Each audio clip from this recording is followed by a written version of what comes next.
Olá, pessoal! Eu sou Sara Lira e está no ar o podcast Salão para Ouvir. Aqui a gente vai debater vários assuntos super legais que tem tudo a ver com o nosso Salão do Encontro, que já tem 50 anos de história e oferece uma proposta de educação diferenciada, mantendo as tradições mineiras por meio do ensino da tecelagem, da pintura com pigmentos naturais, da oficina de cerâmica, entre muitas outras atividades. E elas são realizadas pelo projeto Semeando Cidadania, Saber e Cultura, patrocinado pelo programa Petrobras Socioambiental, por meio da Lei Estadual de Incentivo à Cultura de Minas Gerais.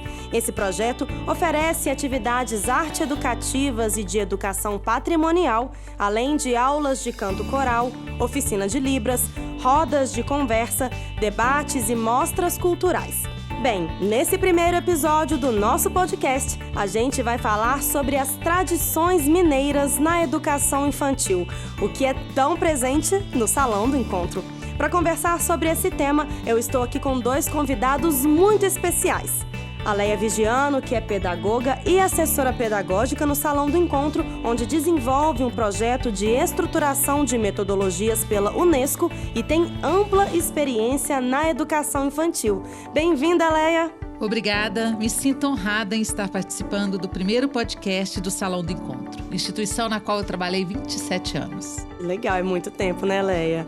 Eu também estou aqui com o Rodrigo Cunha, que é historiador e trabalha na área de patrimônio histórico há 21 anos. Ele também é servidor concursado da Secretaria de Cultura de Betim e professor de História. Rodrigo, muito obrigado pela sua presença. Seja bem-vindo. Eu que agradeço. É uma honra conversar com o Salão do Encontro, ainda mais falar de patrimônio cultural, falar de tradições mineiras, de educação. É uma área que eu gosto muito, tenho paixão por isso. Legal. Pessoal, o Salão do Encontro, como eu disse, preserva as tradições mineiras na educação infantil por meio de todas aquelas atividades que eu citei no início. E elas contribuem para o desenvolvimento da criança de diversas formas, não é isso, Leia? Com certeza. Todo o projeto do Salão do Encontro, ele foi pensado e estruturado com foco na criança, desde o projeto arquitetônico ao pedagógico. Sempre foi um prazer escutar as histórias contadas pela Dona Noemi, vividas na sua infância, na fazenda, na Cidade de Luz. Histórias essas que a impulsionaram na construção da escola. Lembro da Dona Noemi contar que quando iniciou o trabalho na comunidade, ela em um momento ela perguntou: quem conhecia o tear mineiro? Diversas pessoas conheciam e sabiam como tecer. E esta é uma das atividades desenvolvidas na escola do Salão do Encontro. As crianças aprendem a tecer e, ao fazer essas habilidades, inúmeras habilidades estão sendo desenvolvidas, habilidades essas que constam na BNCC, a Base Nacional Comum Curricular, que é a referência obrigatória na construção dos projetos políticos pedagógicos. Uma das habilidades é ter acesso à produção sociocultural, apropriando-se do patrimônio histórico, artístico, científico, tecnológico e cultural, que vem ao encontro do nosso tema da abordagem deste podcast. Todas as atividades propostas no Salão do Encontro têm uma intencionalidade. Na Fazendinha, nós temos um fogão a lenha de verdade e as famílias participam do projeto ensinando receitas tradicionais de família. É muito rico de aprendizado e, ao mesmo tempo, resgate e valoriza a cultura mineira. A cerâmica proporciona, através do brincar com barro, o desenvolvimento de habilidades motoras e artísticas. A pintura, onde trabalha com os pigmentos naturais feitos com tintas de terra. Todas as atividades são pensadas e valorizam o fazer e a criação da criança. Interessante. Ou seja, quando a gente vê ali a criança enrolando o novelinho na oficina de tecelagem ou amassando a argila na cerâmica, não é só um passatempo. Fortalece também o aprendizado dela. Agora, o ensino dessas atividades reforça o cuidado e o zelo com os saberes e patrimônios imateriais da nossa região. Fala um pouquinho sobre isso, Rodrigo. Bom, para Betim, o que é feito no Salão do Encontro hoje é de uma valiosidade impressionante, porque Betim é conhecida pelo seu aspecto, pela sua característica industrial hoje, mas isso é uma identidade recente. A cidade nasce nos anos 1700, como um povoado pequeno, uma comunidade pequena, Capela Nova do Betim, né? E desde aqueles tempos, Betim já tinha uma vocação para servir de entreposto comercial, de entreposto de abastecimento, né? Então, a atividade artesanal naquela época, a produção artesanal era muito importante. Os viajantes que vinham com destino às Vilas do Ouro, as mais próximas aqui são Pitangui e Sabará, paravam aqui para fazer trocas comerciais e muito do que era produzido na região era produzido de forma artesanal. Então, o que o Salão do Encontro faz hoje é preservar um passado, é preservar uma ancestralidade, dessa Betim, que não era uma Betim industrializada, mas era uma Betim que já tinha uma vocação para esse abastecimento, né? Então, eu acho isso muito importante, muito valioso que é feito hoje. Quem conhece Betim hoje, conhece mais por ser uma cidade industrial,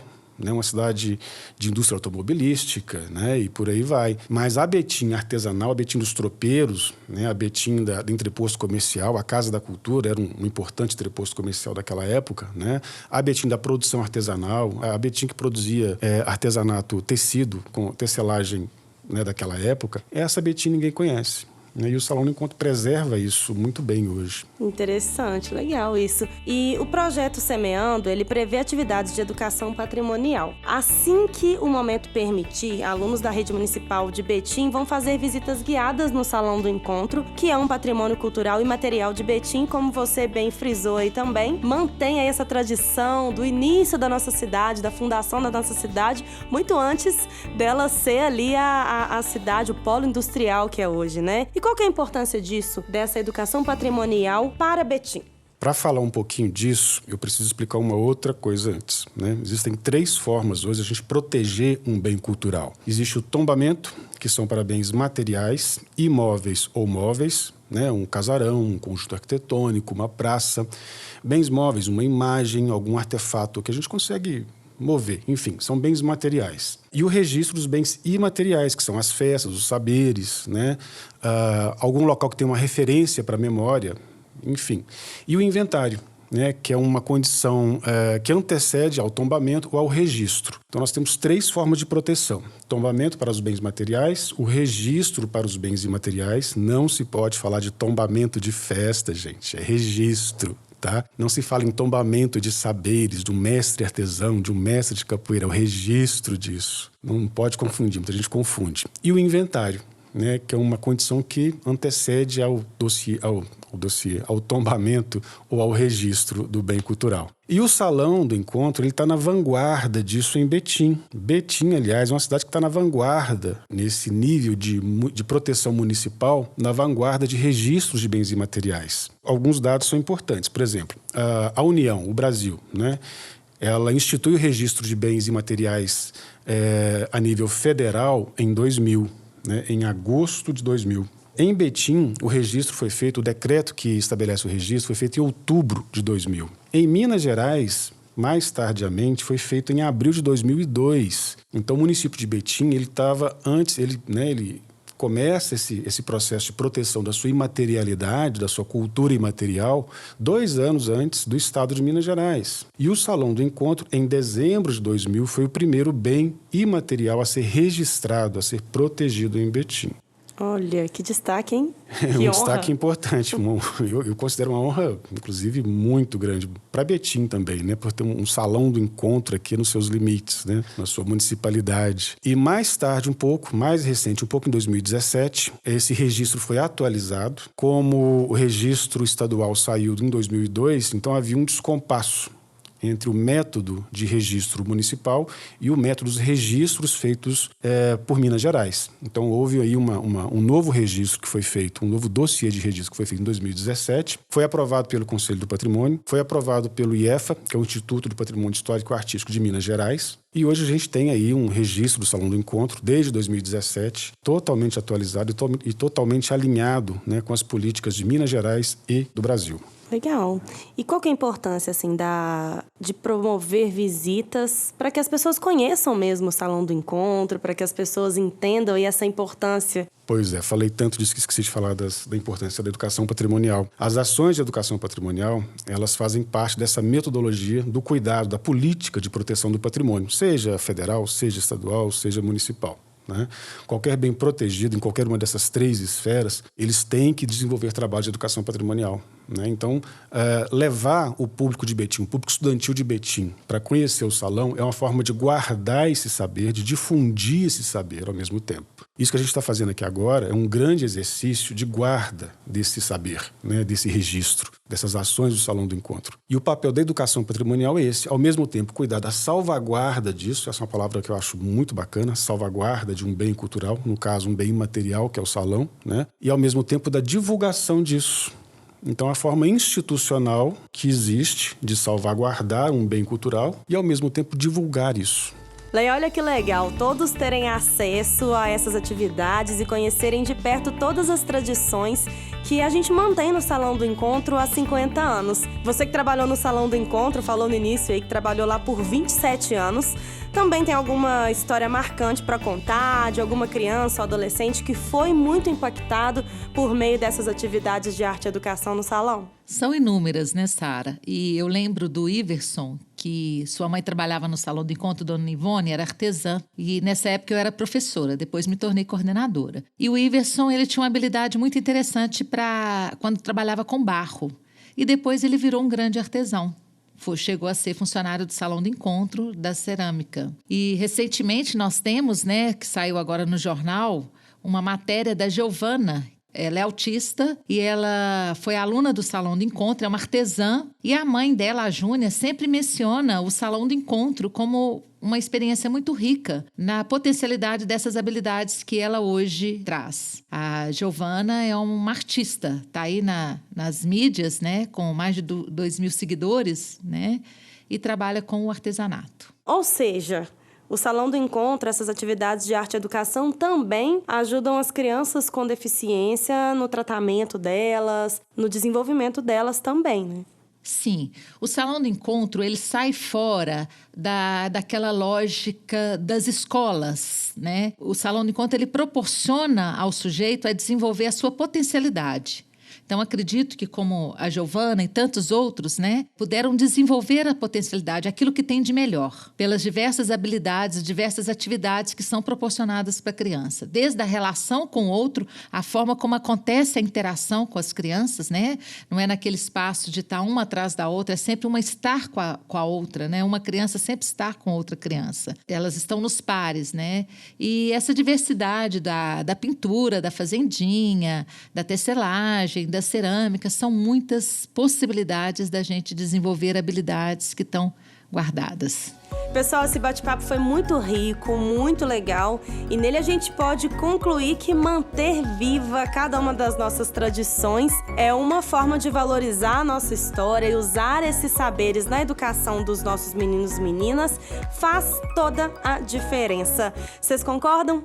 Concordo, em grau e gênero, nossa, de todas as formas. Porque, como eu falei no começo, né, a gente vive hoje um mundo quase totalmente industrializado. E uma das marcas, uma das características da identidade cultural do mineiro é ter aquele pezinho lá nos interiores, né? No seu passado tradicional, né? Numa raiz mais regionalizada. E o Salão do Encontro proporciona isso. A criança hoje que vive num meio totalmente industrializado, criado em apartamento, fechado em condomínio, né? Não sabe o que é uma realidade de interior. E o salão proporciona esse tipo de realidade, essa visita a essas tradições, que não são do passado, são presentes, né? Mas como a tendência hoje em dia é cada vez mais as crianças ficarem mais restritas aos apartamentos, aos condomínios, à indústria, ao tempo do industrial, manter o que o Salão do Encontro faz hoje é proporcionar isso para as crianças que estão lá hoje. Eu acho que elas são, tenho certeza, elas são super privilegiadas de ter esse contato, não só com o salão em si, aquele ambiente super agradável, mas o contato com as tradições, com o passado, com o artesanato, né, com essa vocação que é Minas Gerais e que Betim tem isso muito bem representado no Salão do Encontro. E você, Léo, o que você acha? Perfeito. E eu falo que são inúmeros profissionais que eu encontro no dia a dia que falam, retratam, né, o quanto foi importante uma ida, uma visita ao Salão do Encontro, e quanto isso fez diferença na vida deles. Até como proposta de trabalhos para o seu aluno dentro da sala de aula. E esses dias eu estava conversando com algumas professoras que passaram pelo Salão do Encontro, o quanto foi divisor o Salão do Encontro na minha vida e na vida delas.